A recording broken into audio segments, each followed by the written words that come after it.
विदेशी निवेशकों के लिहाज से यह साल बहुत भारी पड़ा।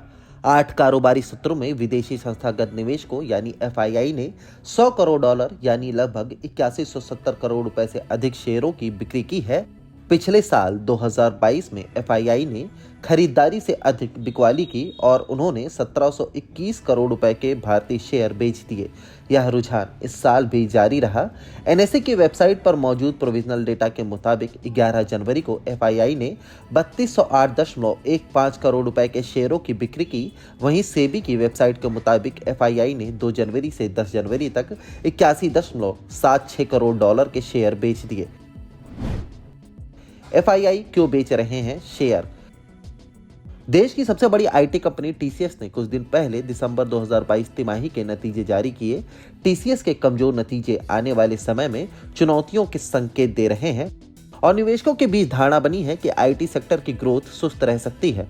वहीं अमेरिकी फेड के 2 अहम पदाधिकारी Atlanta Fed president Raphael Bostic और San Francisco Fed president Mary Daly ने कहा कि अमेरिकी केंद्रीय बैंक को ब्याज दर बढ़ाकर 5% से ऊपर करना चाहिए। इन दोनों का मानना है कि अभी यह कहना जल्दबाजी होगी कि महंगाई पर काबू पा लिया गया है। इन सब वजहों से एफआईआई शेयर बेच रहे हैं। अब आगे क्या है रुझान? एनालिस्ट्स का मानना है कि निवेशक अभी इकोनॉमिक ग्रोथ पर अमेरिकी फेडरल रिजर्व के रेट हाइक के असर को ट्रैक कर रहे हैं। वहीं रूस और यूक्रेन के बीच चल रही लड़ाई अगर गहराती है तो इसका असर कमोडिटी की कीमतों पर पड़ता दिख सकता है। आईडीएफसी म्यूचुअल फंड के मुताबिक कमोडिटी पर सबसे अधिक असर चीन की इकोनॉमी का दिखेगा। अगर तेल और गैस की कीमतों की रफ्तार नहीं थमती है तो यूरोपीय इकोनॉमी को झटका लग सकता है और इसका असर यहाँ भी दिखेगा। घरेलू स्तर पर बात करें तो निवेशकों की निगाह 1 फरवरी को पेश होने वाले बजट पर रहेगी। वहीं कल अमेरिका और भारत में कंज्यूमर प्राइस इन्फ्लेशन के आंकड़े आएंगे। इसके आंकड़े बाजार पर असर डालते हैं।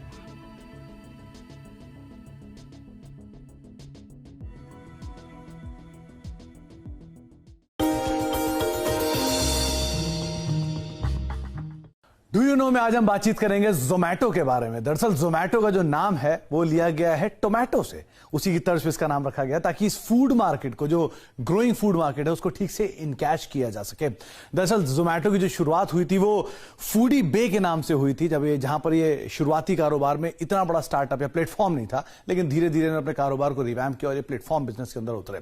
एक बड़ा इंटरेस्टिंग फैक्ट ये भी है कि जोमैटो पे अब तक का जो सबसे बड़ा ऑर्डर है वो करीब करीब 2 लाख रुपए का है और उस 2 लाख रुपए के ऑर्डर में ऑर्डर करने वाले को करीब करीब 60,000 रुपए के आसपास का एक डिस्काउंट भी आया था।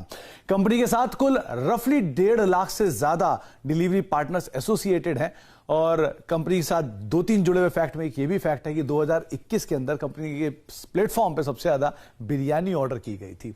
एक इंटरेस्टिंग चीज ये भी है कि किसी भी स्टार्टअप जो कि इंडिया में मौजूद है उसमें सबसे बड़ा आईपीओ लाने वाली कोई भी स्टार्टअप है। करीब करीब 9-9.5 हजार करोड़ रुपए का आईपीओ था, जो कि अब तक का किसी भी स्टार्टअप का सबसे बड़ा आईपीओ है। कुछ इंटरेस्टिंग फैक्ट जोमैटो से रिलेटेड आगे भी कुछ और फैक्ट आपके लिए लेकर आते रहेंगे।